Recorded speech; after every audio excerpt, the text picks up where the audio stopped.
Olá pessoal, bem-vindos a mais um Conexão Diálogo. Hoje nós falaremos sobre teoria do design inteligente, o que é, como surgiu no mundo e no Brasil. Fiquem conosco, após a vinheta voltaremos.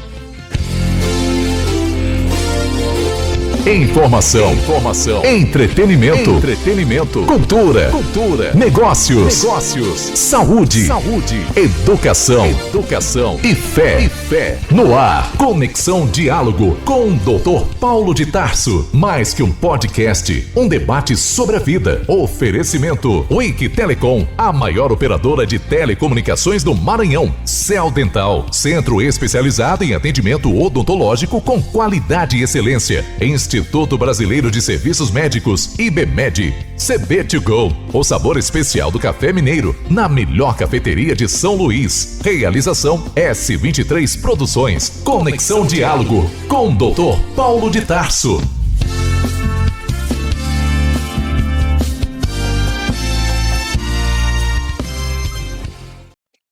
Pessoal, hoje nós falaremos sobre a teoria do design inteligente. Ao longo desse tempo nós temos falado sobre teoria do design inteligente. E o que seria essa teoria do design inteligente? Vamos começar falando um pouquinho. A Bíblia diz que os céus foram criados pela palavra de Deus e se fizeram pelo sopro de sua boca, o exército deles em Salmo 33:6. E Salmo 33:9 diz assim: pois ele falou e tudo se fez, ele ordenou e tudo passou a existir. O mundo foi criado pela palavra de Deus, por alguém com poder e planejamento, ou foi espontaneamente? Não é? Para a gente falar um pouquinho sobre teoria do design inteligente, nós precisamos falar um pouquinho sobre a Revolução Francesa, como começou, tá? Então, a Revolução Francesa foi um movimento revolucionário que aconteceu entre 1789 e 1799, ou seja, 10 anos, na França, e que teve como principais resultados o fim do absolutismo e a instauração da República Francesa.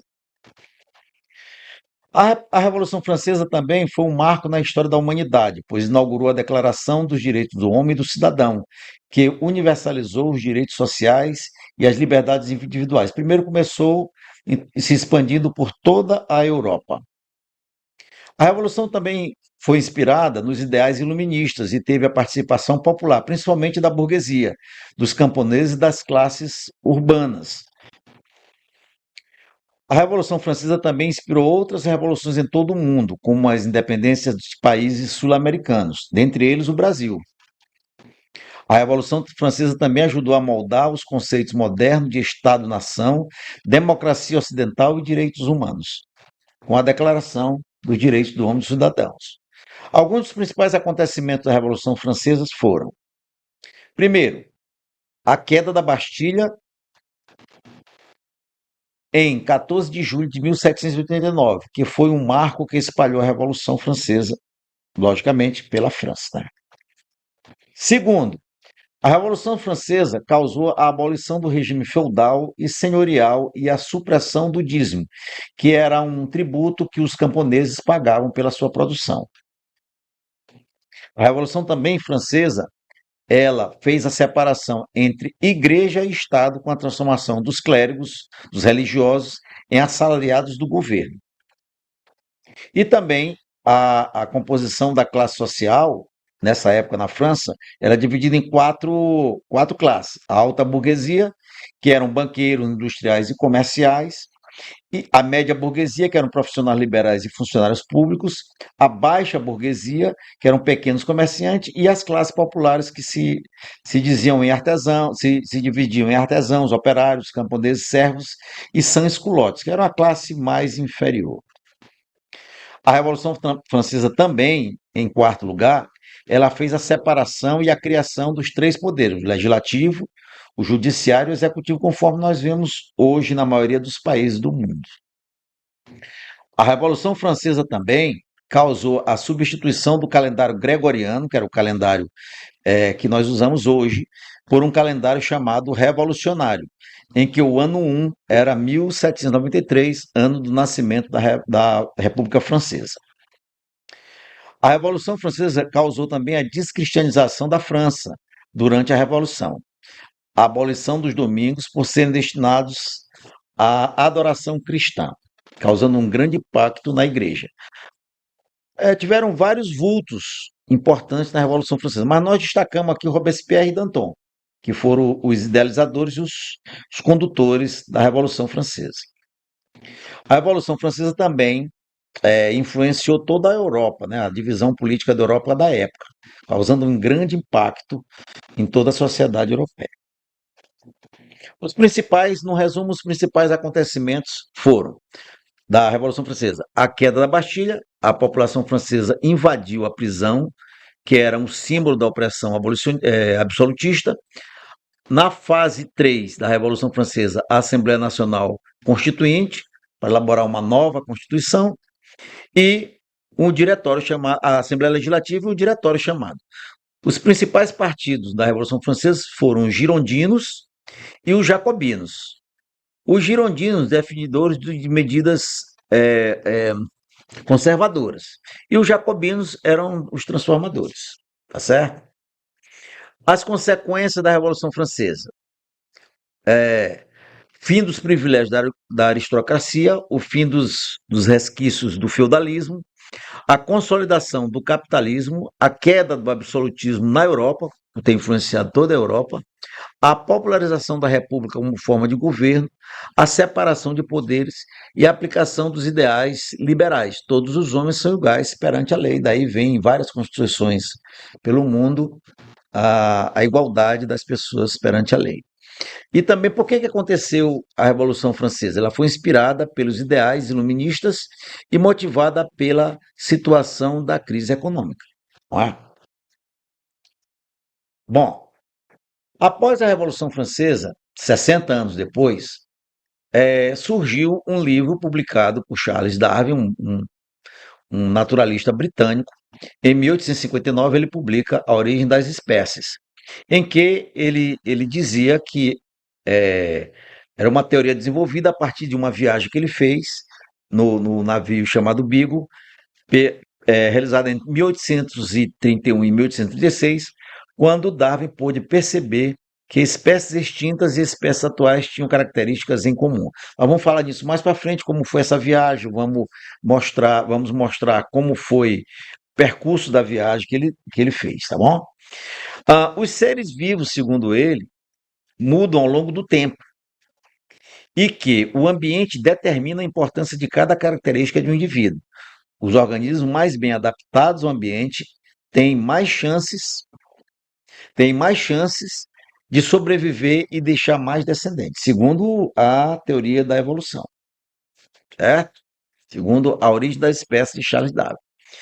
A teoria da evolução ou ideologia da evolução, visto que ela não tem conclusões, o livro fala de várias coisas que ele acha, ele imagina, ela foi influenciada por diversas ideias, entre elas a visão do naturalista escocês, James Hutton, que propôs que a mudança geológica ocorria gradualmente. Também as ideias do geólogo Charles Lyell, que popularizou a visão de Hutton no século XIX. E as ideias de Thomas Malthus, que escreveu sobre os fatores que restringiam o crescimento exponencial da população humana. Por exemplo, ele dizia que as girafas elas evoluíram, elas tinham no começo o pescoço pequeno, e de tanto elas se alimentarem nas alturas, o pescoço cresceu, o que nós vamos ver que não é nada disso que aconteceu, elas foram criadas prontas, as girafas. Bom, com as ideias da Revolução Francesa expandindo pelo mundo, a teoria ou ideologia da evolução também se expandiu, com o propósito de retirar a influência da igreja na ciência. E a teoria da evolução de Darwin é a mais aceita pela maioria dos cientistas e é oposta ao criacionismo. Vamos ver também um pouquinho quem foi Charles Darwin, só para nós entendermos. Ele foi um naturalista, ele era teólogo. Existe dúvida se ele era geólogo. Alguns biógrafos concordam que, ao morrer em abril de 1882, ele era agnóstico, que é alguém que se diz ateu, mas não quer dizer que é ateu, e diz esse nome agnóstico. é algo que é a pessoa que não acredita em nada, mas ele não é ateu, não entendi isso. Quando exatamente a fé foi perdida, é a matéria de debate. Não se sabe quando foi que ele deixou, porque ele era teólogo, não se sabe quando foi que Charles Darwin deixou de crer em Deus e se declarou ateu. E ao desembarcar do Beagle, em outubro de 1836, havia deixado de acreditar nos fatos descritos na Bíblia como verdadeiros, segundo os seus biógrafos, né? Charles Darwin nasceu em 12 de fevereiro de 1809, em Sherborne, na Inglaterra. Era de uma família tradicional. Seu avô paterno, Erasmo Darwin, deixou extensa obra sobre história natural e evolução, o que acabou por influenciar Charles Darwin. Robert Darwin, o pai dele, foi um importante médico. Com seu irmão, Erasmus, Charles montou um laboratório de química onde aprendeu um pouco sobre metodologia científica, além de manusear instrumentos laboratoriais. Bom, desde pequeno ele teve interesse em colecionar objetos como selos, conchas, pedras, entre outros. A sua educação, até os 8 anos de idade, ficou a cargo de suas irmãs. E, em seguida, ele iniciou na escola regular. Aos 16 anos, seu pai enviou à escola de medicina. O pai médico queria que ele fosse médico. Ele foi enviado por seu pai à Universidade de Edimburgo, mas ele não gostava do curso de medicina. O tempo nessa universidade foi importante para ele ter contato com áreas que realmente o interessavam. Lá ele aprendeu taxidermia, um pouco de geologia e conheceu mais sobre as obras de seu avô e suas ideias sobre a evolução, aumentando assim o gosto por história natural. Ele também, quando abandonou o curso de medicina, tempo depois, retornou para casa. O pai resolveu então enviá-lo a Cambridge para estudar artes e se formar clérigo da igreja anglicana. Charles passou a aprofundar também seus estudos em história natural. Nesse período, ele conheceu o naturalista John Stevens Henslow e passou a frequentar os cursos ministrados por ele. Após concluir seus estudos, Henslow indicou ao capitão Robert Fitzroy para que o acompanhasse em uma viagem ao redor do mundo, na qual Charles pagaria suas despesas e faria companhia ao capitão. Essa viagem realizou-se a bordo do barco H.M. Beagle. Em dezembro de 1831, na Inglaterra, Charles Darwin embarcou no HSM Beagle. Durante a viagem, Charles fez observações e coletou diversos materiais, como fósseis, animais e plantas, principalmente na América do Sul, onde ficou a maior parte do tempo de toda a viagem em terra. Na América do Sul, passou por Brasil, Argentina. Charles aproveitou para aumentar seus conhecimentos também em geologia, aproveitando para ler o livro Princípios da Geologia. Em Galápagos, um arquipélago vulcânico, próximo ao Equador, Charles Darwin encontrou uma grande diversidade de animais e fez uma grande coleta de material, o que foi útil para o desenvolvimento de sua teoria da evolução das espécies pela seleção natural. Anos mais tarde, a viagem a bordo do HMS Beagle chegou ao fim em outubro de 1836. Bom, aqui está o percurso que ele fez, não é? O percurso que ele fez aqui saindo da Europa, contornou a América do Sul, subiu aqui pelo Pacífico e foi aqui nas Ilhas Galápagos, que pertence ao Equador, dando uma volta imensa aí de barco. Ele casou com a prima, Emma, em 1839, com a qual teve 10 filhos. Por ser casado com sua prima, Charles Darwin teve uma preocupação recorrente com a saúde de seus filhos. Ele temia que os filhos pudessem apresentar algum problema genético, em razão da endogamia, casamento entre parentes. Alguns estudos mostram, inclusive, que a morte de alguns de seus filhos antes dos 10 anos de idade e a infertilidade de outros possam estar relacionados à endogamia. Daí começa a gente a pensar por que ele se declarou ateu tempos depois. Ele faleceu em 19 de abril de 1882, aos 73 anos, está enterrado na abadia Westminster, em Londres. Bom, a partir daí começa a difusão da obra dele, A Origem das Espécies. Mas a academia não se interessava em divulgar o criacionismo. A academia resolveu tirar toda a influência da igreja na ciência, não é? Com as ideias do iluminismo. E o que aconteceu? A partir daí, eles começaram a controlar o discurso. E até um filósofo chamado Michel Foucault. Ele nasceu em 1926 e faleceu em 1984.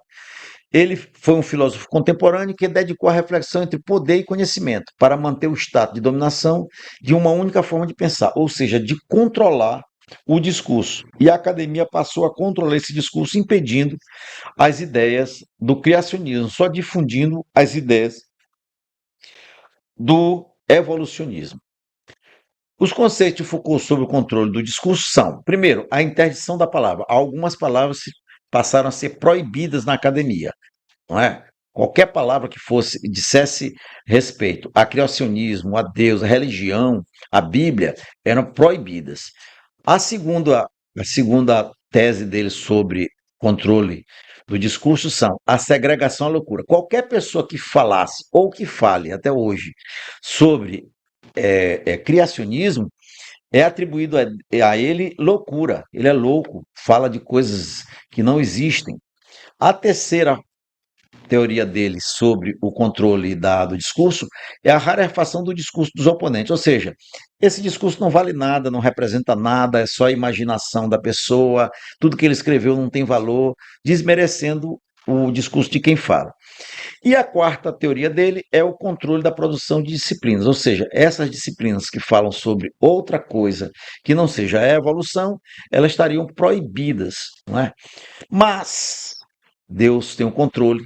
Um grande cientista chamado Louis Pasteur, ele disse: um pouco de ciência nos afasta de Deus e muito nos aproxima. Quanto mais conhecimento de ciência as pessoas têm, os cientistas têm, mais eles veem que existe um criador, existe um planejador, alguém que, por vontade própria, criou todas as coisas, todas as vidas que existem na face da Terra. Então, como começou a teoria da evolução no mundo? A ideia de um design não é algo recente. Como sabemos, é possível encontrá-la no Timeu, de Platão, sob a figura de Demíurgos, deidade que cria o cosmos segundo um projeto, um modelo ideal para o eterno. Bom, mas a Bíblia diz em Hebreus 11 que pela fé entendemos que o universo foi formado pela palavra de Deus, de maneira que o invisível veio existir das coisas que não são visíveis. Ou seja, pela fé nós entendemos, não aceitamos nem questionamos, nós só entendemos. Bom, mas pergunte agora aos animais, no livro de Jó 12, 7 a 10. E cada um deles o ensinará. Pergunte às aves do céu, e elas lhe contarão. Ou fale com a terra, e ela o instruirá. Até os peixes do mar lhe contarão. De todos estes, quem não sabe que a mão do Senhor fez isso? Na sua mão está a vida de todos os seres vivos e o espírito de todo o gênero humano. Ou seja, a Bíblia afirma que as criaturas, as pessoas, as coisas foram criadas, não é? Aqui, no Salmo 147, 4, diz assim: ele conta o número das estrelas, chamando-as a todas pelo seu nome. Bom, a teoria contemporânea do design inteligente, ela se iniciou na década de 80 com o livro O Mistério da Vida, A Origem do Mistério da Vida, de 1984, escrita pelo químico Charles Thaxton e pelo engenheiro Walter Bradley, geoquímico Roger Olsen, todos protestantes e evolucionistas. A teoria também foi escrita pelo biólogo Michael Denton, em 1986. Segundo Ronald Numbers, essas duas obras ajudaram a estabelecer as bases intelectuais do movimento do design inteligente ao longo da década de 90. Embora a década de 80 presencie os primeiros passos daquela que seria conhecida como a teoria contemporânea do design inteligente, foi na década de 90 que esses movimentos veem suas bases teórico-metodológicas serem elaboradas de forma mais precisa. Na lista dos principais proponentes e teólogos da TDI figuram o jurista Philip Johnson, que é esse aqui, autor do livro Darwin no Banco dos Réus, publicado em 1991, o qual contém uma agressiva crítica à teoria darwinista e uma reiterada defesa da tese segundo a qual o darwinismo é apenas uma aplicação da filosofia materialista e não uma teoria científica, visto que esse livro não contém nenhuma conclusão. Bom, temos também outro grande influenciador e precursor da teoria do design inteligente no mundo, o biólogo Michael Behe, autor do livro A Caixa Preta de Darwin, em 1996, que por sua vez constituiu uma crítica à teoria neodarwinista à luz da bioquímica.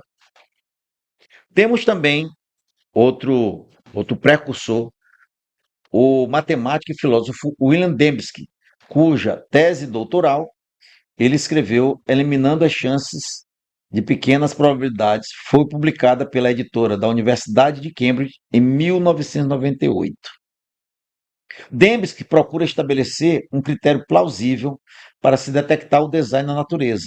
E a exemplo de Behe postula a existência de uma complexidade própria dos sistemas biológicos, que não pode ser aplicada de maneira satisfatória pela tese da seleção natural, que dá corpo à teoria darwiniana da evolução.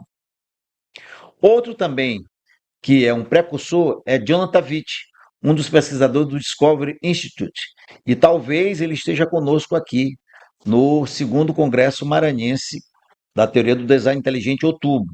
Ele diz que a teoria não se baseia definitivamente em pressupostos ou argumentos religiosos, nem tampouco se vincula a uma tradição religiosa específica, visto que as pessoas defendiam que a teoria do design inteligente era puramente religiosa, não era científica. Pelo contrário, ela é científica. O problema é que alguns cientistas da teoria do design inteligente são também cristãos. Então, eles defendem a fé deles, vendo que na Bíblia também existe ciência e que Deus é o principal cientista, planejador e executador da teoria do design inteligente e da criação de toda a vida. Para uma melhor compreensão da TDI, devemos levar em conta que, além de Witt e Denton, dois de seus proponentes que têm sido apontados como seus principais teóricos, Michael Behe e William Dembski. O professor Michael Behe apresenta em seu referido livro, né, a Caixa Preta de Darwin, um conceito com o qual pretende invalidar a teoria da evolução gradual e sucessivamente verificar se existe determinado sistema biológico é resultado ou não de um planejamento inteligente. É o de sistema irredutivelmente complexo, também conhecido como a complexidade irredutível de Michael Behe. E ele deu esse exemplo de uma ratoeira, mas na frente nós vamos falar como foi esse exemplo que ele deu. Bom, ele diz também, professor Michael Behe, que um sistema único composto de várias partes compatíveis que interagem entre si e contribuem para uma função básica, caso em que a remoção de uma das partes faria com que o sistema deixasse de funcionar de forma eficiente. Um sistema irredutivelmente complexo não pode ser produzido diretamente, isso é, pelo melhoramento contínuo da função. Bom, o professor também Michael Behe, ele argumenta que existe uma limitação da teoria darwiniana para explicar a base molecular da vida, pois nenhum processo bioquímico complexo pode ser explicado por meio dos postulados darwinianos. Isso significa que nenhum sistema bioquímico complexo poderia ser formado de maneira gradual, lenta e sucessivamente. Não é? Ele propõe que muitos sistemas bioquímicos foram desenhados não por leis da natureza, pelo acaso ou pela necessidade. Na verdade, foram planejados e o planejador sabia qual aparência os sistemas teriam quando complexos e tomou medidas para torná-los realidade em seguida. A vida na Terra, em seu nível mais fundamental, em seus componentes mais importantes, é produto de atividade inteligente. Ou seja, tudo foi feito pronto. Ele chamou também de complexidade irredutível, porque ele fornece à TDI um critério, um método de verificação que é capaz de determinar se um dado sistema biológico é ou não resultado de um planejamento. Já William Dembski, ele apresenta uma explanação geral acerca da TDI, enfatizando sua natureza e seus principais argumentos no seu livro Design Inteligente, a ponte entre a ciência e a teologia. publicada em 1999. Dembski, a TDI, para Dembski, a TDI, ela tem três coisas. É um programa de pesquisa científica que investiga os efeitos de causas inteligentes, um movimento intelectual que desafia o darwinismo e seu legado naturalista e um caminho para o entendimento da ação divina. O William Dembski ele postula três coisas no design inteligente. Primeiro, o reconhecimento dessa teoria como uma empreitada científica indica que essa teoria é francamente anti-evolucionista e antinaturalista, sugere que seja vista como teoria científica, a TDI possui implicações religiosas e teológicas. E o próprio Dembski afirma que o design inteligente é, portanto, um ponto de interseção entre ciência e teologia. A teoria do design inteligente permite deduzir que uma causa inteligente é responsável por um efeito, se e somente se esse efeito for simultaneamente complexo e específico. A fim de elucidar sua proposição, Dembski faz uso de um exemplo, afirmando que uma simples letra do alfabeto é específica sem ser complexo. Uma longa sentença de letras aleatórias é complexa sem ser específica. A complexidade redutiva de Beer é representada por uma ratoeira, em que são poucas peças que existem, com um objetivo único, elas se encaixam e têm um único objetivo de pegar um rato. No entanto, se eu tirar qualquer das partes dela, ela perde toda a função única que ela tem. Embora as partes sejam independentes, elas precisam de interdependência para funcionar. Ou seja, é uma complexidade que nada pode ser tirado para que ela tenha a mesma função. Outra base da teoria do design inteligente, além da complexidade redutível, é a informação arbitrária. Por exemplo, um teclado de uma máquina de escrever ou um teclado de computador, quando o projetista, o planejador, o idealizador e o executor, eles resolveram colocar o teclado com letras, eles escolheram a posição das letras aleatoriamente, pois eles são criadores do objeto e eles determinam a posição que eles querem. Não foi ao acaso que esse produto apareceu. E tão somente eles foram criados devagar, longa e sucessivamente. Uma outra base também do ajuste da teoria do design inteligente é o ajuste fino, ou seja, existem grandes leis, mas elas precisam ser ajustadas de maneira bem fina para que elas desenvolvam essa sua função. Como, por exemplo, a gravidade, o eletromagnetismo no universo, a força nuclear forte e a força nuclear fraca. E, por último, a antevidência que foi elaborada e proposta pelo professor Marcos Eberlin, no seu livro Antevidência, que foram providências que o criador tomou para resolver problemas antecipadamente. Ou seja, ele vê um problema e antevê a solução. Daí a palavra antevidência. Se nós, antigamente, no livro de Charles Darwin, ele propõe que a célula era só uma gosma, né? Uma gelatina. E hoje a microbiologia determina que a célula ela é vasta em elementos, não é? E elementos que fazem com que a célula funcione. Não é? E sem ela, sem nenhum, se tirarmos um desses elementos, elas não funcionam e colapsam. Bom, o que nós estamos vendo aqui é uma quinesina carregando uma proteína e que ela chega a andar até 1.000 quilômetros proporcionalmente, se calcularmos. Ou seja, o organismo ele está em plena funcionalidade e funcionamento, embora nós não percebamos tal coisa. Mas as células estão trabalhando e o corpo está trabalhando para desenvolver a sua atividade. Bom, como é minha área, eu sou dentista, eu posso dizer para vocês que isso aqui é uma animação de como a evolução não seria capaz, pois os dentes posicionados aqui são 32 dentes em várias funções, não é? E eles, como a boca, eles se unem com outras estruturas que formam um sistema para desenvolver funções definidas, como a fala, a respiração, a mastigação, a deglutição. Enfim, a boca ela desenvolve várias funções, sendo um sistema formado por vários órgãos que se unem. Ou seja, ela não funcionaria se nós tirássemos algumas estruturas para o funcionamento desse sistema. O design inteligente no Brasil. Como ele começou o design inteligente? Bom, ele começou na Universidade Metodista de Piracicaba, em São Paulo, em agosto de 98. E depois ela migrou para a Universidade Presbiteriana Mackenzie, em São Paulo, em março de 2008 e seguindo.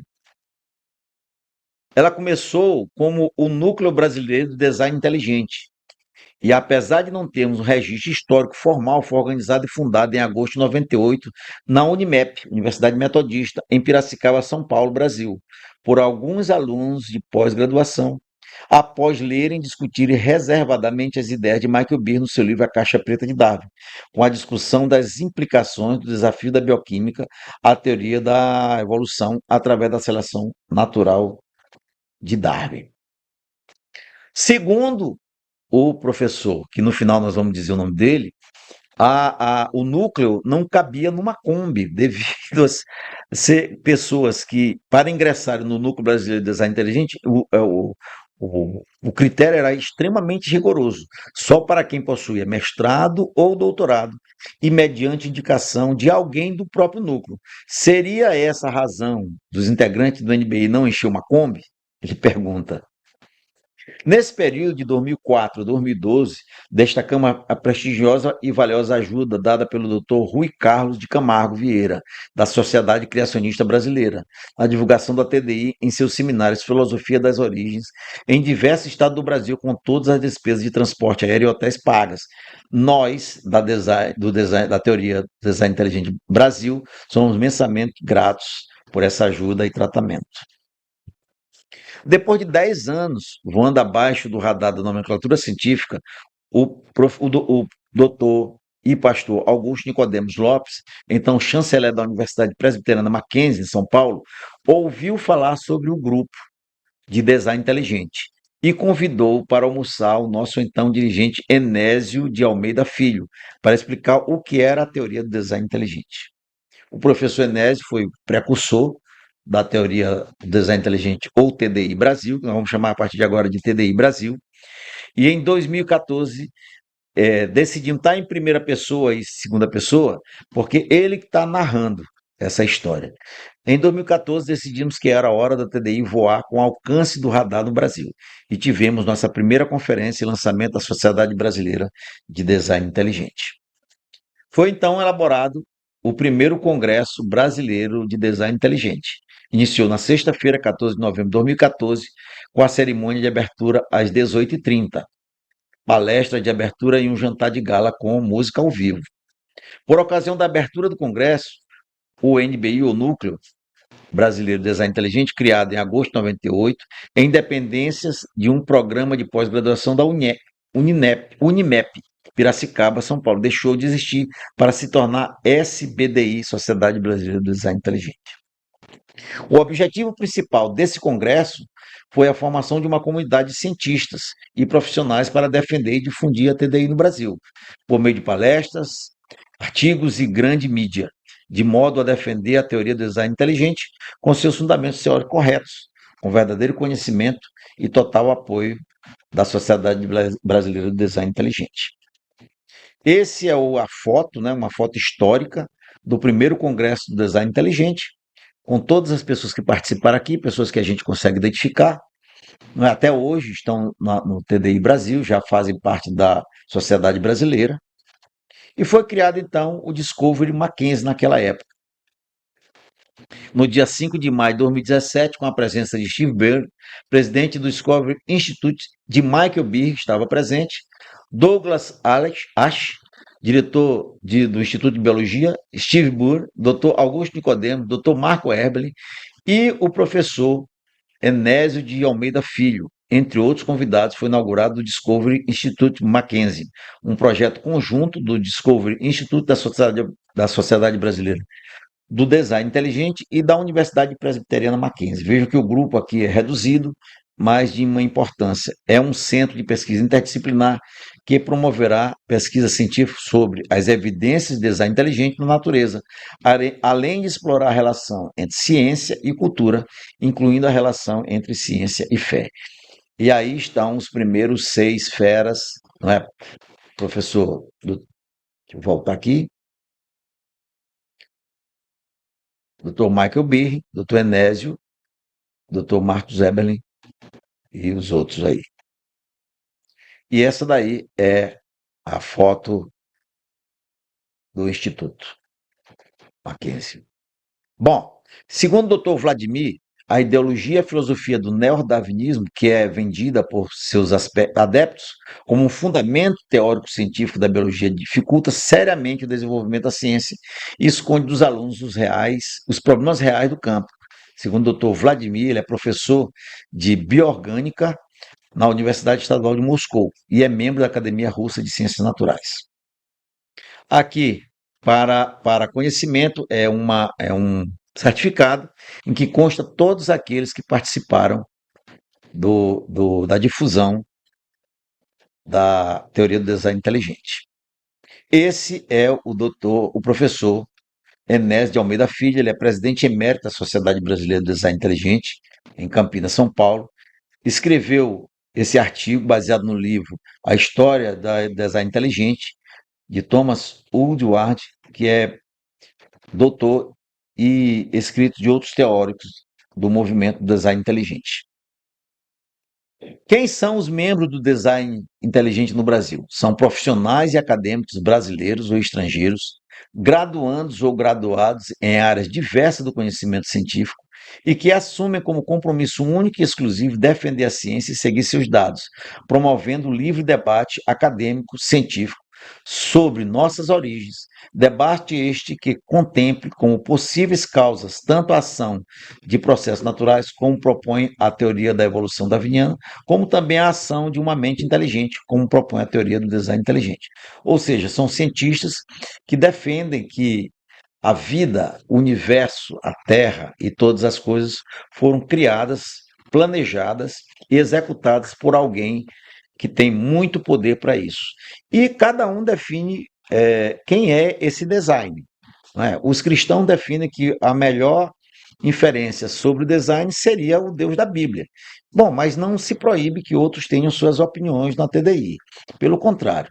Então, essa informação para vocês hoje é uma pequena informação resumida de como começou o design inteligente, o que é o design inteligente, como começou no mundo, como veio para o Brasil.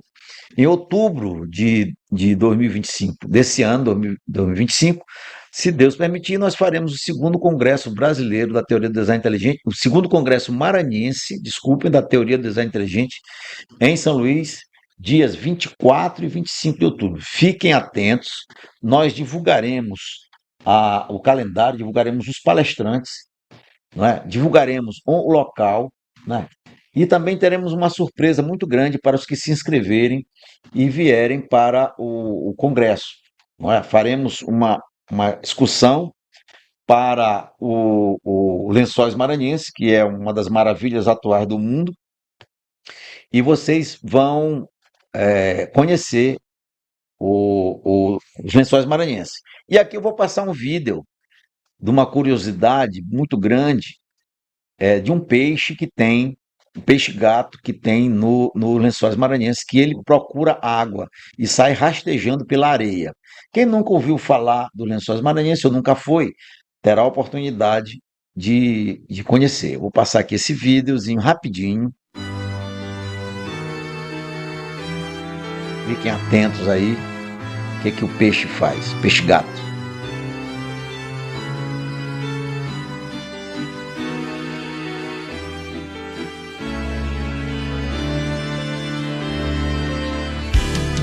Essa é uma visão do Parque Nacional dos Lençóis. Ali tem uma usina de energia eólica. Isso aí é o Parque Nacional dos Lençóis tem 4 biomas, né? Manguezais. Aí uma visão das pessoas viajando com um carro credenciado que pode entrar. Não são todos os carros que podem entrar no parque. São 4 cidades que compõem o Parque Nacional dos Lençóis.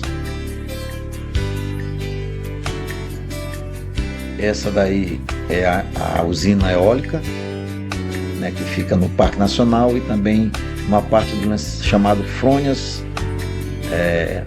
de Lençóis. Não, aliás, Fronhas Maranhenses, que é um parque menor.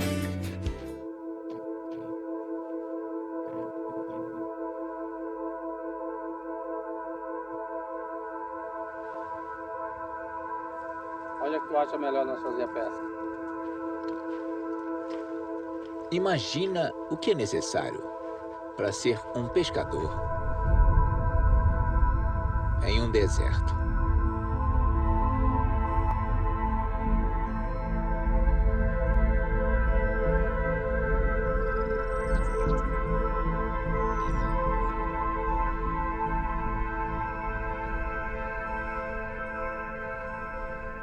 Você precisaria de uma ajudinha, né?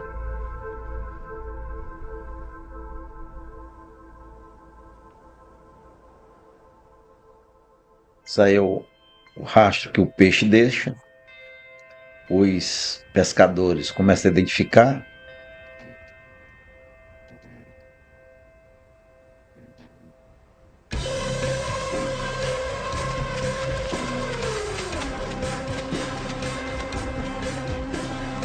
Ele sai de uma lagoa quando ela está secando. E Um bagre blindado. a gente chama de instinto, mas alguém colocou nele Um peixe incomum. essa capacidade de buscar Ele água, consegue sobreviver na que não areia. pode ter sido a evolução lenta e gradual, né? Ou ele veio pronto com isso aí, ou ele Então, não quando ele sobreviveria. precisa encontrar água, e bum, Ele sai em busca de outra um lagoa. peixe com uma missão. Quando ele encontra, ele tem uma capacidade respiratória fora da água também. Os pescadores não conseguem encontrar água assim, mas eles conseguem seguir o peixe.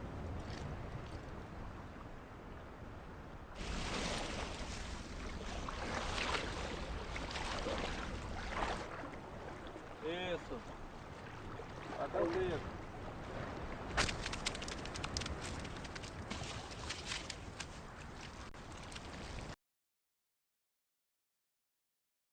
Bom, pessoal, eu espero que nós tenhamos contribuído para a informação de vocês. Pedimos que vocês se inscrevam no canal, compartilhem com alguém, né, essas informações, comentem também, né, acione lá o sininho para receber as notificações. E vocês podem comentar dando sugestões para a gente, para tirarmos dúvida do que significa o TDI, mais alguma dúvida que vocês tenham, tá bom? Nós agradecemos a participação de vocês. Fiquem com Deus, nos inscrevam ou divulguem para os seus amigos para se inscreverem no canal. Um grande abraço. Informação, entretenimento, cultura, negócios, saúde, educação, e fé. No ar, Conexão Diálogo com o Dr. Paulo de Tarso. Mais que um podcast, um debate sobre a vida. Oferecimento Wiki Telecom, a maior operadora de telecomunicações do Maranhão. Cell Dental, centro especializado em atendimento odontológico com qualidade e excelência. Instituto Brasileiro de Serviços Médicos, IBMED. CB2Go, o sabor especial do café mineiro, na melhor cafeteria de São Luís. Realização S23 Produções. Conexão Diálogo com o Dr. Paulo de Tarso.